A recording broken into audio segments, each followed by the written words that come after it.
Hey guys, இன்னைக்கு நம்ம பார்க்க போற டாபிக் 4 எலிமெண்ட் மேனிஃபெஸ்டேஷன் டெக்னிக். எனக்கு பெட்ரோமேக்ஸ் லைட்டே தான் வேணும்பான்னு பிடியா நின்னாதான் நம்ம ஆசைப்பட்டதை பக்காவா மேனிஃபெஸ்ட் பண்ண முடியும். உனக்கு ஒண்ணு வேணும்னா அதை அடைய வைக்க இந்த மொத்த பிரபஞ்சமும் சேர்ந்து உதவி பண்ணும். அந்த வகையில லா ஆஃப் அட்ராக்ஷன், எனர்ஜி, இப்படி நிறைய விஷயங்கள் நமக்கு உதவி செய்துதான். கரெக்ட் தானே? இந்த லிஸ்ட்ல தான் இந்த 4 எலிமெண்ட்ஸும் ஆட் ஆகுது. 4 கூறுகள், அதுவும் பிரபஞ்சத்தோட பகுதி தான். நீர், நெருப்பு, காற்று, பூமி. இந்த 4 கூறுகளும் ஒன்னு சேர்ந்து நமக்கு வேண்டிய விஷயத்த அடைய வைக்கும். நம்மள சுத்தி யூனிவர்சல் எனர்ஜியை சூழலா வச்சு வேணும்னு ஆசைப்பட்டு கேட்கிற விஷயங்களை பட்டுன்னு அடைய வைக்கும். நான் நெருப்புன்னதும் நெருப்பையே யூஸ் பண்ண போறதில்ல, தண்ணினா தண்ணிய பக்கெட்டா பயன்படுத்த போறதில்ல. என்ன பண்ணணும், எப்படி பண்ணணும்னு தெளிவா சொல்றேன். ஸ்கிப் பண்ணாம இந்த பதிவை முழுசா கேளுங்க. நம்ம ஆடியன்ஸ்க்கு யூஸ்ஃபுல்லா இருக்கக்கூடிய ப்ரமோஷன் பண்ணணும்னா கீழே டிஸ்கிரிப்ஷன்ல இருக்க இன்ஸ்டாகிராம் லிங்க் இல்ல இமெயில் ஐடி கிளிக் பண்ணி எங்களை கான்டாக்ட் பண்ணுங்க. ஆல்ரைட், நெருப்பு, காற்று, நீர், பூமி, இது 4ஐயும் வச்சு மேனிஃபெஸ்டேஷன் பண்றது ரொம்ப முன்னாடி காலங்கள்ல இருந்தே இருக்கு. ஆனா இத பத்தி ரொம்ப குறைவான மக்களுக்கு தான் தெரிஞ்சிருக்கு. ஃபெங் ஷுயி மாஸ்டர்ஸ், ஷாமன்ஸ், ஹீலர்ஸ், துறவிகள், ஹெர்மெட்டிக் டீச்சர்ஸ், இவங்களுக்கெல்லாம் தான் இதை பத்தின அறிவாற்றல் இருந்தது. இதை யூஸ் பண்றது எப்படின்னு அவங்களுக்கு தெரிஞ்சிருந்தது. ஹீலிங்ல இருந்து மேனிஃபெஸ்டேஷன் வர எல்லாத்துக்கும் இதை யூஸ் பண்ணாங்க. உணர்ச்சிகளை சமநிலைப்படுத்துறதுல இருந்து ஆன்மீக பயிற்சிகள் வர எல்லாத்துக்கும் இந்த 4 கூறுகள் முறைய பயன்படுத்தியிருக்காங்க. ஆனா மத்த மக்களுக்கெல்லாம் பெருசா இதை பத்தி தெரியல. இதை பத்தி சொன்னாலும் பெருசா கண்டுக்கிறதும் இல்ல. லா ஆஃப் அட்ராக்ஷன்னா எல்லாருக்கும் தெரியும். அதோட ஃபார்முலா என்ன? வேணுங்கிறத கேட்கணும், கிடைச்சிரோன்னு ஆழமா நம்பணும், அதை அடைஞ்ச மாதிரியே ஃபீல் பண்ணணும், கண்டிப்பா கிடைக்கவும் செய்யும். லா ஆஃப் அட்ராக்ஷன் சக்தி வாய்ந்தது அப்படின்னு எல்லாருக்கும் தெரிஞ்சுதான் இருக்கும். ஸோ அந்த வைப்ரேஷனை மேட்ச் பண்ண சில டெக்னிக்ஸை நம்ம பயன்படுத்த வேண்டிய நிலைமை இருக்கு. வீடு, காரு வேணும், குடும்ப உறவுகள் வேணும், ப்ராஜெக்டை சிறப்பா பண்ணி முடிக்கணும், ஆன்மீக சக்தி வேணும், இப்படி எதுவா இருந்தாலும் இந்த 4 எலிமெண்ட் மேனிஃபெஸ்டேஷன் நல்லாவே ஒர்க் அவுட் ஆகும். இந்த பிரபஞ்சத்துல இருக்க எல்லாமே எனர்ஜியால தான் படைக்கப்பட்டிருக்கு. அதே மாதிரிதான் இந்த 4 கூறுகளும் எனர்ஜியால உருவாக்கப்பட்டிருக்கு. அப்ப நெருப்பு வெறும் எனர்ஜினா கண்ணுக்கு தெரியக்கூடாது, ஆனா தொட்டா எப்படி சுடுது? கரெக்ட் தான். நம்மளால நெருப்பு, தண்ணி, காற்று, பூமிய ஃபீல் பண்ண முடியும், தொட்டு பார்க்க முடியும், ஸ்மெல் பண்ண முடியும், கேட்க முடியும், உணர முடியும். அதெல்லாமே பிசிக்கலா இருக்கு. ஆனா இதுவும் ஒரு வடிவம் தான். இந்த பிரபஞ்சத்துல நம்ம பாக்குற, கேட்கிற எல்லாத்துக்குமே 2 வடிவம் இருக்கு. முதல் வடிவம் எனர்ஜி, 2வது வடிவம் தான் நம்ம பாக்குற பிசிக்கல் வடிவம். அப்படித்தானே இந்த 4 கூறுகளுக்கும் எனர்ஜியும் இருக்கு, பிசிக்கல் வடிவமும் இருக்கு. இந்த 4 கூறுகளை வச்சு மேனிஃபெஸ்ட் பண்றப்போ நம்ம எனர்ஜெட்டிக்கான ஒரு விஷயத்தை எடுத்து அதை நிஜமா மாத்துவோம். கிட்டத்தட்ட கண்ணுக்கு தெரியாத ஒரு விஷயத்துக்கு உயிர் கொடுக்கற மாதிரி. ஓகே, ஒவ்வொரு கூறுகளையும் விரிவா பாத்திரலாம். நம்பர் 1, காற்று. உங்க இன்டென்ஷனை குறிக்குது. உங்க எண்ணங்களும் இதுல அடங்கும். இதோட அடையாளங்கள் புத்திசாலித்தனம், தொடர்பு திறன், தெளிவு. இதோட தன்மைகள் வெளிச்சம், படரக்கூடியது, நகரக்கூடியது, எல்லா வேலைகளும் செய்யற திறன் கொண்டது. இதோட திசை கிழக்கு. இந்த காற்று மென்டல் பிளேன் ஆஃப் ரியாலிட்டியை குறிக்கும். அதாவது நம்ம மனநிலையோட தொடர்பு கொண்டது. இங்கதான் தூய்மையான தகவல்கள் இருக்கும். இப்ப நான் இந்த காற்று கூற பயன்படுத்துறேன்னா தூய்மையான எண்ணங்களை பயன்படுத்துறேன்னு அர்த்தம். எண்ணங்களோட வலிமையை இந்த காற்று கூறு வெளிப்படுத்தும். நம்ம ஐடியாக்கள், நம்ம பேசக்கூடிய திறன், பிரச்சனைகளை கிரியேட்டிவா சரி பண்றது, இதெல்லாத்தையும் குறிக்கும். நம்ம மனநிலையை சார்ந்து என்னென்னலாம் நடக்கும்னா விஷுவலைசேஷன், அஃபர்மேஷன், அப்புறம் தெளிவான இலக்கை செட் பண்றதுக்கான தூய எண்ணம். இந்த 3ம் தான் நம்ம மனநிலையா பொதுவா ஏங்கிட்டே இருக்கும். ஸோ உங்க இலக்கை நீங்க ஃபிக்ஸ் பண்ணிட்டு அந்த இலக்கை அடைய விஷுவலைசேஷன் பண்ணணும். அப்புறம் பாசிட்டிவான வாக்கியங்களை சொல்லணும். எனக்கு இது கிடைச்சிருச்சுன்னு சொல்லி அது கிடைச்ச மாதிரியே கற்பனை பண்ணணும். அப்போதான் இந்த எலிமெண்ட் சரியா வேலை செய்யும். பிராக்டிக்கலா இந்த காற்றுக்கூரை வச்சு நம்ம எப்படி மேனிஃபெஸ்ட் பண்றதுன்னு சொல்றேன். நம்பர் 1, அஃபர்மேஷன்ஸை உருவாக்கணும். நான் இதுதான் அடைய போறேன்னு இலக்கை செட் பண்ணதுக்கு அப்புறமா அதை அடைஞ்ச மாதிரி நம்ம நம்புறதுக்கு பாசிட்டிவான வாக்கியங்களை உருவாக்கணும். அதுவும் நிகழ்காலத்துல. உதாரணத்துக்கு, உங்களுக்கு பணக்காரன் ஆகணும்னு ஆசை. நான் பணக்காரன் ஆகணும்னு சொல்லக்கூடாது. நான் பணக்காரனா தான் வாழ்ந்துகிட்டு இருக்கேன்னு சொல்லணும். நான் இந்த நிமிஷம் நான் ஆசைப்பட்ட மாதிரி பணக்காரனா சந்தோஷமா வாழ்ந்துட்டு இருக்கேன்னு சொல்லணும். அடுத்து நம்பர் 2, மூச்சு பயிற்சி, கற்பனை. அஃபர்மேஷன்ஸை உருவாக்கிட்டீங்க. ஸோ கொஞ்சம் அமைதியா உட்காந்து தியானம் பண்ணணும். உங்க மனசை அமைதிப்படுத்தி ஆழமா மூச்சு விடணும். உங்க மைண்ட்ல இருக்க குப்பைகள் எல்லாம் கிளியர் பண்ணிட்டு மைண்ட்ஃபுல்லா இருக்க ஆரம்பிக்கணும். ரிலாக்ஸ் ஆயிட்டீங்கன்னா நீங்க என்ன அஃபர்மேஷனை உருவாக்கிச்சிருந்தீங்களோ அதை கற்பனை பண்ணுங்க.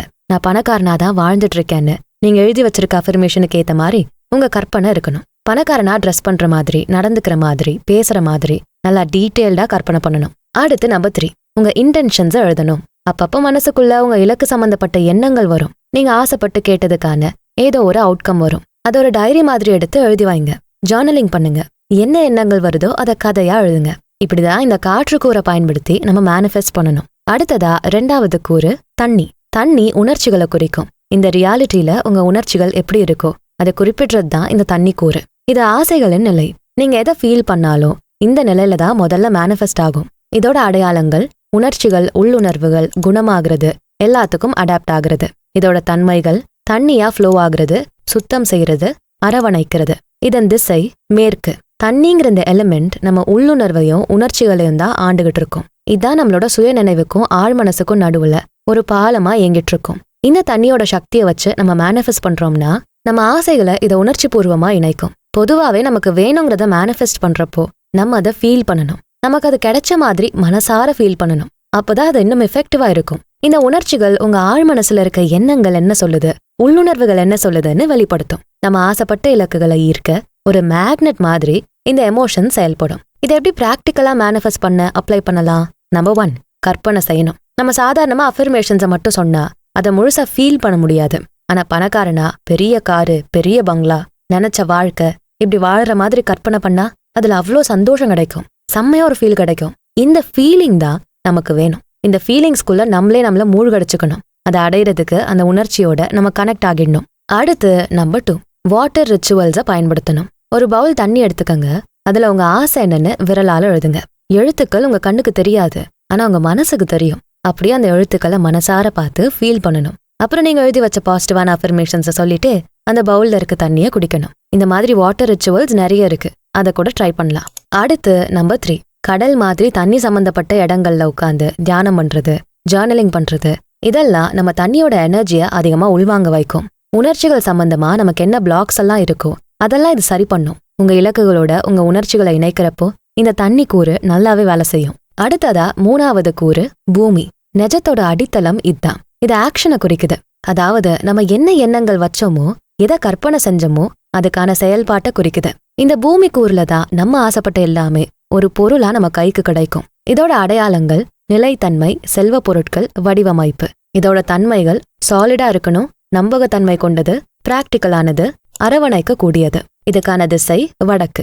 மேனிஃபெஸ்டேஷன்ல இந்த கூறு தான் நம்ம ஐடியாக்களுக்கு உருவத்தையும் வடிவத்தையும் கொடுக்கும். நம்ம கனவுகள் எல்லாம் பொய் இல்ல, அதெல்லாமே நஜந்தான் அப்படிங்கறத இந்த பூமியோட எனர்ஜி தான் ஸ்ட்ராங்கா வெளிப்படுத்தும். திட்டங்களை தீட்டுறது, அதை கட்டமைப்பு செய்யறது, அப்புறம் அதை பாதுகாத்து தொடர்ந்து கட்டி முடிக்கிற வரை இந்த பூமி கூறு தான் உதவியா இருக்கும். நம்ம ஆசைப்பட்டதை அஃபர்மேஷனா உணர்ச்சி ரீதியா மனசார ஏத்துக்கிட்டோம். அதை ஆக்ஷனா மாத்துறதுக்கு இந்த பூமியோட எனர்ஜி வேணும். இது எப்படி பிராக்டிக்கலா அப்ளை பண்றதுன்னு பார்க்கலாம். நம்பர் 1, விஷன் போர்டை உருவாக்கணும். உங்க இலக்குகள் சம்பந்தப்பட்ட பிசிக்கலான பொருட்கள் இல்ல புகைப்படங்கள் எல்லாம் ஒரு போர்டு மாதிரி உருவாக்கி அதில் ஒட்டி வைக்கணும். அதை நம்ம தினமும் பார்க்குற இடத்துல வைக்கணும். அடுத்து நம்பர் 2, கிரவுண்டிங் எக்ஸசைசஸை பயிற்சி பண்ணணும். அதாவது வெறுங்கால பூமியோட நிலத்துல நடக்கிறது, மண்ணுல உட்காந்து தியானம் பண்றது, இதெல்லாம் பண்ணணும். நம்ம வெறுங்கால பூமியோட நிலத்துல நடக்கிறப்போ நம்ம பாதங்கள் வழியா பூமியோட எனர்ஜி நம்ம உடலுக்குள்ள போகும். மண்ணுல உட்காந்து தியானம் பண்றப்போ முழுசா நம்ம உடலுக்குள்ள இந்த எனர்ஜி ஊடுருவோம். அடுத்து நம்பர் 3, ரியலிஸ்டிக்கான இலக்குகளை உருவாக்கணும். நம்ம வச்சிருக்க பெரிய எண்ணங்கள் எல்லாம் சின்ன சின்னதா பிரிக்கணும். அந்த சின்ன சின்ன எண்ணங்களும் ஆக்ஷனபிளா இருக்கணும். அதாவது உங்க ஆசை ரொம்ப பெருசா இருக்கு, நீங்க பைலட் ஆகணும்னு நினைக்கிறீங்கன்னு வச்சுப்போம். அந்த ஆசை அடைய உடனே நீங்க ஃபிளைட்டை ஓட்டி வானத்துல பறந்துட முடியாது. அதை சின்ன சின்னதா பிரிக்கணும். பைலட் ஆகணும்னா அதுக்கு அவ்வளோ ப்ராசஸ் இருக்கு. அந்த ப்ராசஸ் எல்லாத்தையும் தனித்தனியா எழுதி வச்சு அதுக்கான புகைப்படங்கள் எல்லாம் போர்ட்ல ஒட்டி ஆக்ஷனபிளா மாத்தணும். நம்ம செய்யக்கூடிய ஒவ்வொரு செயல்லையும் பூமியோட எனர்ஜி நல்லாவே வெளிப்படும். அடுத்ததா 4வது கூறு, நெருப்பு. நெருப்பு சரியான பாதையும் நேரத்தையும் குறிக்குது. நம்ம ஆன்மாதான் நெருப்பு. ஆன்மீக ரீதியா நமக்கு கிடைக்கக்கூடிய உறுதிகள் எல்லாம் இந்த நிலையில தான் கிடைக்கும். உங்க எண்ணங்கள் எல்லாம் உங்க ஹையர் செல்ஃப் கூட ஒன்னா அலைன் ஆகிருக்குன்னா கண்டிப்பா உங்களால சீக்கிரமே மேனிஃபெஸ்ட் பண்ண முடியும். இந்த நெருப்பு கூறோட அடையாளம் வேட்கை, உருமாற்றம், எனர்ஜி, தைரியம். இதோட தன்மைகள் வெப்பமானது, எல்லா வகையிலும் செயல்படும், பெருசாகும், சக்தி வாய்ந்ததும் கூட. இதன் திசை தெற்கு.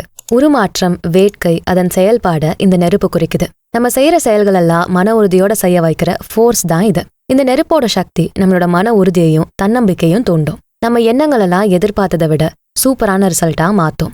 அதுக்கு நம்ம கவனத்தோட சில செயல்பாடுகளை செய்யணும். பிராக்டிக்கலா இதை அப்ளை பண்ணணும்னா சில ஸ்டெப்ஸை செய்யணும். நம்பர் 1, மெழுகுவத்தி ஏத்தி சில ரிச்சுவல்ஸ் பண்ணணும். மெழுகுவத்தியில நெருப்பேத்தி அந்த நெருப்பையே பார்க்கணும். அப்படியே மனசார நீங்க என்ன அஃபர்மேஷன்ஸை எழுதி வச்சிருக்கீங்களோ அதையும் சொல்லணும். அந்த நெருப்பை பார்த்துக்கிட்டே உங்க பாசிட்டிவ் வாக்கியங்களை சொல்லணும். நம்பர் 2, ஆக்ஷன்ஸ் எடுக்கணும். உங்க ஆசைகள் எல்லாம் நிஜமாகிறதுக்கு சில ஸ்டெப்ஸை கண்டுபிடிச்சு இன்னும் முன்னேறி போகணும். நீங்க வச்ச ஆசைகளை முழுசா முடிக்கிறதுக்கு கமிட்மெண்ட் எடுக்கணும். நம்பர் 3, மூவ்மெண்ட்ஸ் யூஸ் பண்ணணும். ஆடுறது, உடற்பயிற்சி பண்றது, இந்த மாதிரி செயல்பாடுகள் எல்லாம் நெருப்பு எனர்ஜியை நல்லா தூண்டும். சோ இது உங்களுக்கு ஊக்கத்தையும் புத்துணர்ச்சியையும் கொடுக்கும். நீங்க நிறைய கற்பனைகளை செஞ்சிருக்கலாம், ஆசைகளெல்லாம் மனசார ஃபீல் பண்ணிருக்கலாம், ஏன் அதுக்கான செயல்களையே கூட செஞ்சிருக்கலாம்.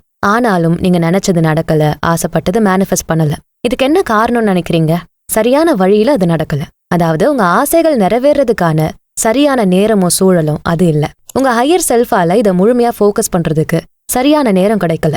அதனாலதான் இப்படி நம்ம ஆக்ஷன் வர செஞ்சோம், ரிசல்ட் கிடைக்காது.